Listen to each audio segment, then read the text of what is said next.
بسم الله الرحمن الرحيم. السلام عليكم ورحمة الله وبركاته. الحمد لله والصلاة والسلام على رسول الله وعلى آله وصحبه أجمعين. أما بعد، قال الله تبارك وتعالى: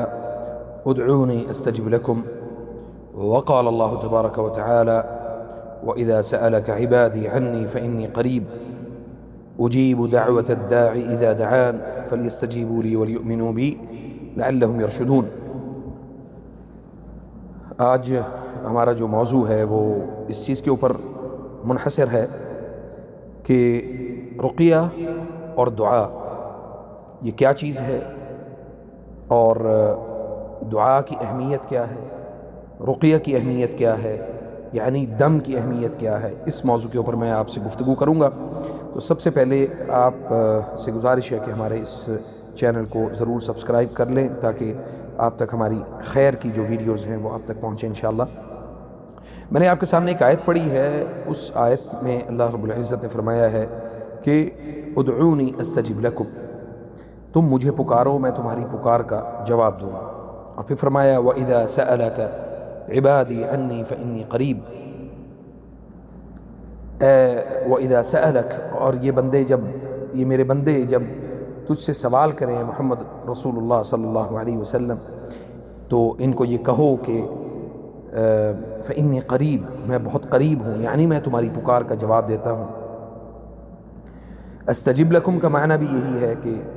میں ان کی پکار کا جواب دیتا ہوں، یعنی ان کی دعائیں قبول کرتا ہوں۔ تو ایسا بالکل نہیں ہے کہ کوئی شخص یہ کہے کہ میں نے اپنی زندگی میں اللہ تعالیٰ سے بہت دعا کی اور اللہ تعالیٰ نے میری دعاؤں کو سنا ہی نہیں، یا اللہ تعالیٰ نے میری دعاؤں کو قبول ہی نہیں کیا۔ بنیادی طور پہ ایسے انسان کے یا ایسے مسلمان کے بارے میں یہ کہنا بالکل بھی خالی نہیں ہے کہ اگر وہ اس طرح کی کوئی بات کرتا ہے کہ میں اللہ تعالیٰ کو پکارتا ہوں، اللہ میری پکار کا جواب نہیں دیتا، یا میری دعاؤں کو اللہ تعالیٰ قبول نہیں کرتا، تو اس کا معنی یہ ہے کہ اس نے اللہ تعالیٰ کو اپنے لیے اس نے کریم یعنی رحیم پایا ہی نہیں۔ وہ یہ سمجھتا ہے کہ اللہ تعالیٰ میرے اوپر رحم نہیں کرتا، باقی سب دنیا کے اوپر رحم کرتا ہے، اللہ میرے لیے کریم نہیں ہے۔ حالانکہ اللہ تعالیٰ کی رحمت سے نا امید ہونے والا، یا اللہ تعالیٰ کی طرف دعا کر کے استجابت کا یعنی اس کی قبولیت کا جو درجہ ہے وہ حاصل نہ کرنے والا، اس شخص کے بارے میں جو یقین کے ساتھ یہ کہا جا سکتا ہے کہ وہ شخص اللہ تعالیٰ کے متعلق وہ یہ گمان رکھتا ہے کہ وہ جب بھی اللہ تعالیٰ سے دعا کرے گا اللہ اس کی دعا کو رد نہیں کرے گا، اور یعنی وہ یہ اللہ سے گمان رکھتا ہے کہ اللہ اس کی دعا کو رد کر دے گا، اس کی دعا کو قبولیت کا درجہ ہی نہیں ملے گا۔ نبی علیہ الصلاۃ والسلام نے فرمایا کہ اذا دعوتم، جب تم اللہ تعالیٰ سے دعا کرو، دعوتم اللہ سے جب تم دعا کرو، فاعزموا فی الدعاء، اپنے اس دعا کے اندر تمہارے اندر ایک عزم اور ایک مضبوط ارادہ اور قوت ہونی چاہیے، اور تمہیں یہ پتہ ہونا چاہیے کہ اللہ تعالیٰ نے میری دعا کو رد نہیں کرنا، میری دعا کو اللہ نے قبولیت کا شرف دینا ہے۔ اور تم میں سے کوئی بھی یہ نہ کہے وَلَا يَقُولَنَّ أَحَدُكُمْ، اور تم میں سے کوئی بھی یہ نہ کہے کہ إِن شِئْتَ فَاعْطِنِي، اگر تو چاہے تو یہ مجھے دے دے۔ بالکل یہ آپ کی یقین اور آپ کے توکل اور آپ کی اللہ پر ایمان کے یہ منافی ہے کہ ان شئت، کہ اللہ چاہے تو یہ مجھے دے دے، نہیں، بلکہ اسے یہ چاہیے کہ وہ اللہ تعالیٰ سے اس دعا کے اندر اس کی قوت قبولیت اتنی زیادہ ہو کہ اللہ رب العزت اس کی دعا کو قبول کر کے اللہ اس کو عطا کر دے۔ اور اس حدیث میں نبی صلی اللہ علیہ وسلم نے مسلمانوں کو یہ سمجھانے کی کوشش کی ہے، یہ بتایا ہے کہ اذا دعا احد ربه فليعزم المسألة، یعنی وہ اپنے اس مسئلے کے اندر جس میں وہ مبتلا ہے، جو اللہ تعالیٰ سے وہ چاہتا ہے، جس چیز کا وہ طلبگار ہے، اس کے اوپر عزم کا اظہار کرے اللہ کے سامنے، اور اللہ تعالیٰ سے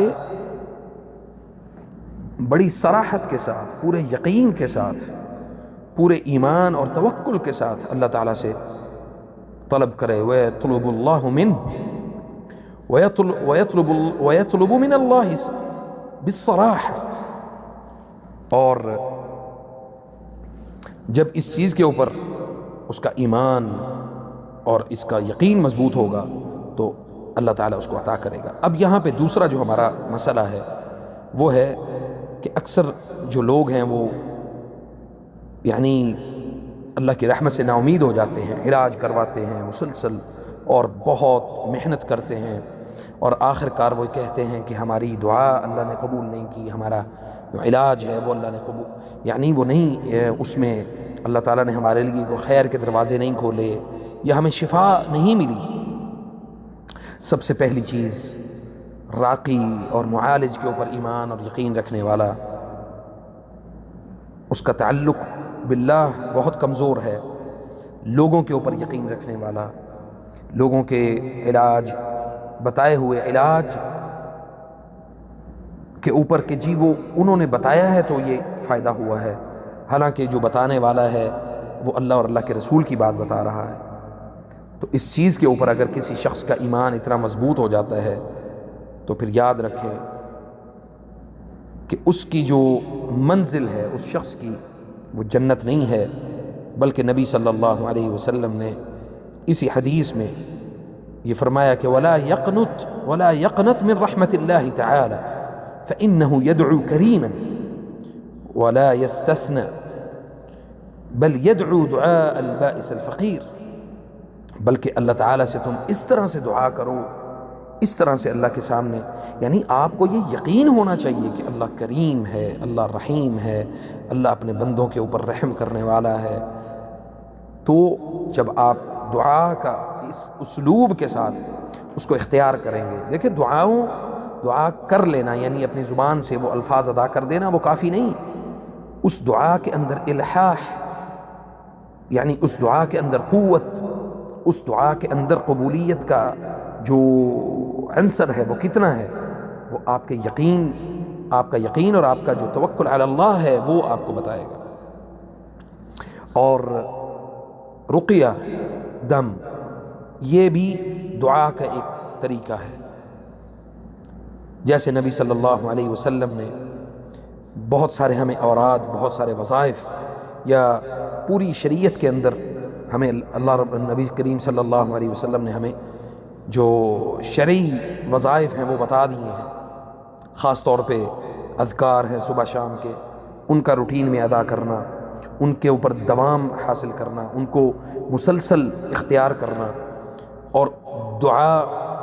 کا یعنی جو دعا کا جو اسلوب ہے، ہر دعا میں اللہ تعالیٰ کے ساتھ اپنے ایمان کو، اپنے یقین کی تجدید کرنا، اور نبی صلی اللہ علیہ وسلم نے جو اذکار ہمیں جو ان کے فضائل جو بیان کیے ہیں ان کو سمجھنا، اور پھر خاص طور پہ فجر کی نماز کے بعد اور عصر کی نماز کے بعد کے جو اذکار ہیں ان کو مکمل کرنا، ان پر بہترین اپنی قوت کو لے کے چلنا، اور اسی طرح جو اجابت کے اوقات ہیں، یعنی فی جوف اللیل، رات کا جو آخری پہر ہے، آخری حصہ ہے، اس میں نبی صلی اللہ علیہ وسلم کے بتائے ہوئے طریقے کے مطابق دعا کرنا، اور اسی طرح قبولیت کے اوقات میں جیسے ہر نماز کے فی کل دبر صلاۃ مکتوبہ، ہر نماز کے بعد بھی جو ہے نا وہ دعا کی قبولیت کا وقت ہوتا ہے، اور اسی طرح صبح کے اوقات میں، عصر کے بعد کے اوقات میں، جمعہ کے بعد عصر اور مغرب کے درمیان کے اوقات میں استجاب الدعوات کا جو سلف صالحین نے جو وقت بتایا ہے، عصر اور مغرب کے درمیان جو وقت ہے، غروب الشمس جسے کہتے ہیں، بالکل سورج کے غروب ہونے کا، جو وقت ہے اس وقت میں دعاؤں کا اہتمام کرنا، اور اپنے ان اوقات کو فوت نہ ہونے دینا جس میں دعا کی قبولیت کے جو امکانات ہیں وہ بہت زیادہ ہو جاتے ہیں، اور کثرت کے ساتھ جو دعا ہے حسبنا اللہ و نعم الوکیل، مطلب اس کی اہمیت کو سمجھنا، جیسا کہ حضرت لقمان جو ہیں وہ اپنے بیٹے کو یہ کہا کرتے تھے کہ تم اکثر جو ہے، جیسا کہ نبی صلی اللہ علیہ وسلم نے فرمایا کہ اکثروا قول لا الہ الا اللہ، کہ تم اکثر یہ کہتے رہا کرو، اس سے تمہارے ایمان کی تجدید ہوتی رہتی ہے، ایمان کے اندر حلاوت اور مٹھاس پیدا ہوتی ہے، تو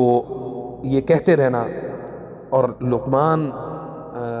حضرت لقمان علیہ السلام نے اپنے بیٹے سے کہا کہ تم اپنی اکثر دعاؤں کے شروع میں اور آخر میں لا الہ الا اللہ اکثر کہا کرو، اللہ تعالیٰ تمہاری دعاؤں کو رد نہیں کرے گا۔ اور اپنی دعاؤں میں کون کون سی دعائیں شامل کرنا اکثر، جیسا کہ نبی صلی اللہ علیہ وسلم جو ہے وہ صبح کے وقت یہ والی دعا پڑھا کرتے، اللہم انی اسألک علما نافعا ورزقا طیبا وعملا متقبلا۔ اسی طرح نبی صلی اللہ علیہ وسلم ہر نماز کے بعد یہ دعا پڑھا کرتے، اللہم انی اعوذ بک من الکفر والفقر وعذاب القبر۔ اور اسی طرح نبی صلی اللہ علیہ وسلم اکثر جو ہے یہ دعا پڑھا کرتے، یعنی مسجد میں جب داخل ہوتے تو اکثر یہ والی دعا پڑھتے کہ اشہد ان لا الہ الا اللہ الرحمن الرحیم اللہم اذہب عنی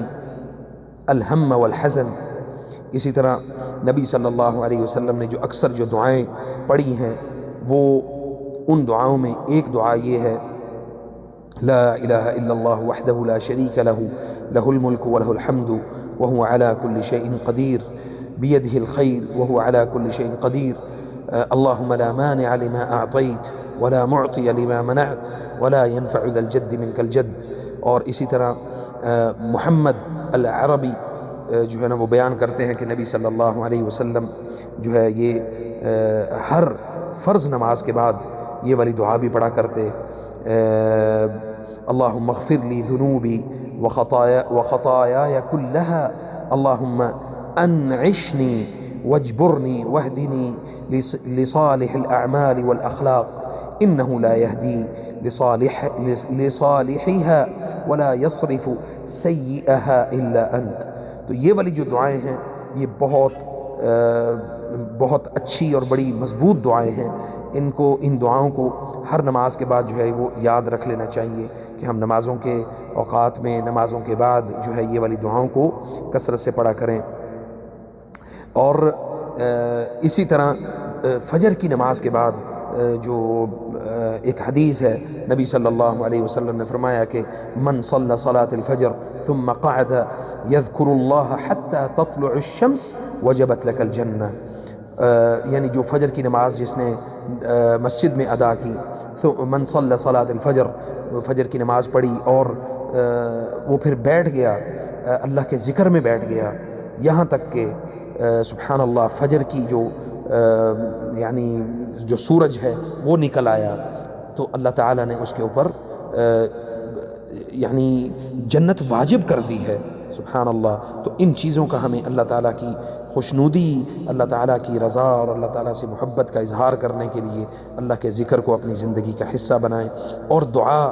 دم اور دعا یہ دونوں ایک دوسرے کے لیے لازم و ملزوم ہیں۔ دم کا معنی اللہ تعالیٰ سے اپنے لیے